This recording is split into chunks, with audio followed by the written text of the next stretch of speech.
Not ബുക്കുകൾ pencil തേങ്ങ water bottle colour pencil എല്ലാം സോട്ടിലുണ്ട്, എല്ലാം സോട്ടിലുണ്ട്. വാട്ടിലേക്ക് പോകാം,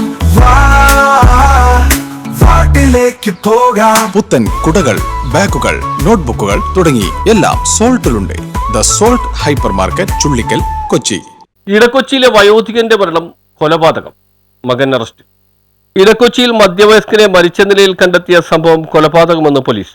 മരണം മകന്റെ ക്രൂരമായ മർദ്ദനത്തെ തുടർന്നെന്ന് പോലീസ് വ്യക്തമാക്കി. പാലമുറ്റം SASC റോഡിൽ തൈപ്പറമ്പിൽ DG ജോണിയെയാണ് ശനിയാഴ്ച പുലർച്ചെയോടെ വീടിനുള്ളിൽ മരിച്ച നിലയിൽ കണ്ടെത്തിയത്. സംഭവത്തിൽ ജോണിന്റെ മകൻ ലയിച്ചു എന്ന 33-കാരനെ പോലീസ് അറസ്റ്റ് ചെയ്തു. ജോൺ മരണപ്പെട്ട വിവരം മകൻ ലയിച്ചുവാണ് നാട്ടുകാരെ അറിയിച്ചത്. തുടർന്ന് പള്ളുരുത്തി പോലീസ് സ്ഥലത്തെത്തി ഇൻക്വസ്റ്റ് നടപടികൾ പൂർത്തിയാക്കി പോസ്റ്റ്മോർട്ടം നടത്തിയപ്പോഴാണ് മരണപ്പെട്ട ജോണിയുടെ വാരിയലുകൾ തകർന്നിരുന്നതായി ശ്രദ്ധയിൽപ്പെടുന്നത്. നാട്ടുകാരും സംഭവത്തിൽ ദുരൂഹത ആരോപിച്ചതോടെയാണ് പോലീസ് സംഭവത്തെക്കുറിച്ച് അന്വേഷണം നടത്തിയത്. തുടർന്ന് മകൻ ലൈജുവിനെ കസ്റ്റഡിയിലെടുത്ത് ചോദ്യം ചെയ്തപ്പോഴാണ് കൊലപാതകത്തിന്റെ ചുരുളഴിയുന്നത്. വെള്ളിയാഴ്ച ഇരുവരും വീട്ടിൽ വെച്ച് ബഹളം നടന്നിരുന്നതായും ഇതിനെ തുടർന്ന് മകൻ പിതാവായ ജോണിയെ ക്രൂരമായി മർദ്ദിക്കുകയും അടുക്കളയിൽ ഉപയോഗിച്ചിരുന്ന ഇരുമ്പ് ദണ്ടുകൊണ്ട് തലയിലും വാരിയലിലും കാലിലും മർദ്ദിക്കുകയായിരുന്നുവെന്ന് പോലീസിനോട് പ്രതി പറഞ്ഞു. മർദ്ദനത്തെ തുടർന്ന് ജോണി ബോധരഹിതനായി. വിവരം പുറത്തറിയിക്കാതെ ഇരുന്ന ലൈജു പിറ്റേന്ന് രാവിലെ ജോണിനെ അനക്കമില്ലാതെ കിടക്കുന്ന നിലയിലാണ് കണ്ടത്. ഇതിനെ തുടർന്നാണ് പ്രതി നാട്ടുകാരെ വിവരമറിയിച്ചത്. സാധാരണ മരണമെന്ന് ആദ്യം കരുതിയിരുന്ന പോലീസ് നാട്ടുകാർ തുടർച്ചയായി ദുരൂഹത ആരോപിച്ചതോടെയാണ് അന്വേഷണം നടത്തിയത്. മട്ടാഞ്ചേരി അസിസ്റ്റന്റ് കമ്മീഷണറുടെ നേതൃത്വത്തിൽ പ്രതിയെ സ്ഥലത്തെത്തിച്ച് തെളിവെടുപ്പ് നടത്തിയിരുന്നു.